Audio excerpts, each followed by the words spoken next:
What's up, bros? This is Dave. I'm here with EJ, and we're doing this conjunction thing here this week where we're going to be reporting and interviewing at Siggraph.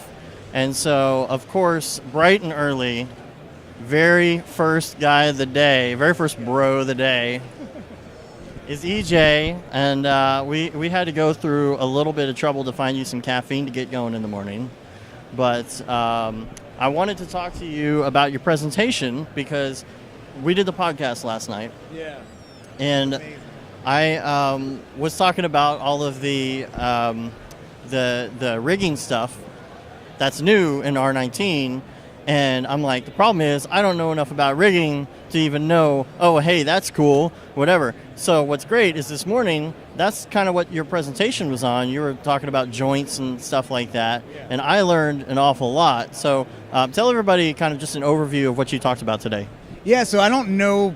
I'm not so into the IK and the rigging thing that I know enough is what's changed because, like, with if anyone's watched any of my rubber hose stuff where it's like rubber hose style rigging where you're not even using joints and you're not doing any weighting at all, you're just using a spline with some spline wrap, and it's just very, like, capsule objects for the arms, like very stick figure looking stuff. But it gives you the basics of rigging. So basically my whole talk was like, if you don't know any rigging at all, here's the basic fundamentals, like what's FK, what's forward kinematics, what's inverse kinematics, trying to like demystify the whole rigging thing, because that's the first step. Because I think for me especially, it's just your exposure to rigging is like these complex bipeds and like everything's got complex hand rigs and eye rigs and mouth and cheek, and you're just like, where the heck do you even begin with that stuff? So what I've done is, like, I have a very simple character I broke down. It's a little octopus dude.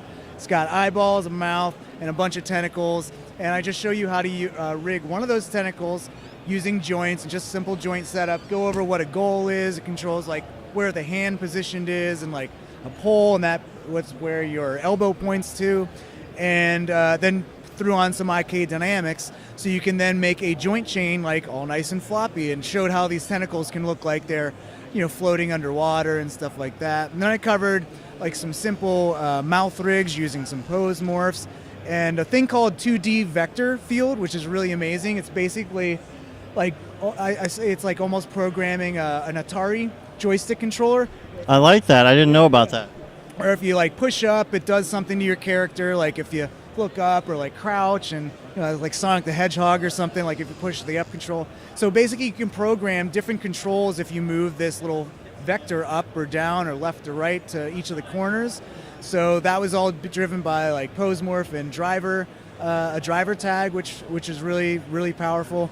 And I did just a simple like eye rig using a target tag and some like just circle splines to create some really simple eye rigs. But it's just showing people that don't know any of it all, like how simple it was. Like I basically rigged and set up a whole rig control for face and everything in 50 minutes. And like it's pretty flexible. It's right there in your viewport. You can do the smiles and all the facial expressions, and I just like brushed the surface. So hopefully, you know, people after they watch it will like get into rigging a little bit more and start to learn a little bit more, because you need to ease in. Like rigging's so deep. No pun intended. No, exactly. Yeah. But yeah. I like what you were doing with the textures in the splines too. I didn't really know that you could do that, like to drive it. Spline shaders, yeah. So like you can rig up. So I just had a mouth, just very primitive mouth that's just a sweep object and a circle going along a spline, and then you just basically animate the spline using the pose morphs, and then you can use that same spline to like color in the like mouth color. So I had a green octopus. I wanted like a pinkish mouth. So I just used a spline shader that allows you to apply spline as a material. So like it's good for like using text, because usually if you wanted to put text on a logo or an image on a logo, you would go into Photoshop, make your text, save it out with the alpha, apply it as a material with alpha. But then sometimes you might be like, oh, well, I'm zooming in too close to this and it's starting to get aliased.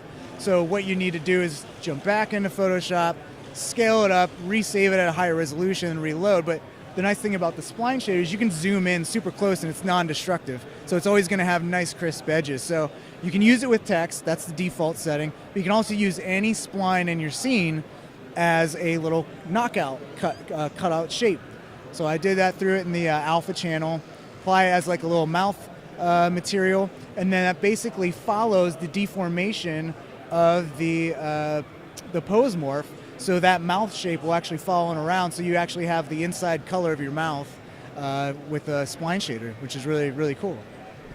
So we're going to be doing these interviews throughout the next 3 days. So tell me who you're looking forward to interviewing. Oh, well, Beeple's always fun. I think just because R19 just released, talking to a lot of the Maxon team itself, like the main professional guys, and just getting the nitty-gritty details of like what's all the new features, what are they really excited about, is going to be a really interesting thing. And just talking to all the amazing artists here. There's a lot of VR artists that are here as well. There's a 13-year-old or 13-year-old kid that just made his own VR games. He owns his own business. So it's a lot of variety of people here, like a lot of really super talented people. But yeah, I'm interested in. Beeple's here. Beeple's doing his very first presentation for Maxon, which is really exciting. So he's always, you never know what's going to happen with him when he shows up. But yeah. And so what about the rest of the show floor? Is there anything besides Cinema 4D that you're looking forward to checking out? Oh, man. Typically, I don't leave this like little square here. But, yeah. Well, I just bought my eGPU box, the Sonnet breakout box. And now I'm like, all this news is coming out about these new cards, and I was like all set on getting my one card, but now I might have to like buy another one that just came out or is coming out next week. So, yeah, Otoy's not here, but Otoy's here. They're here. Redshift's here, so I need to check them out. Nvidia's here, and I think they have a setup where they actually have connected to iMac, I think. They have one of the breakout boxes. Yeah. So I want to check that out.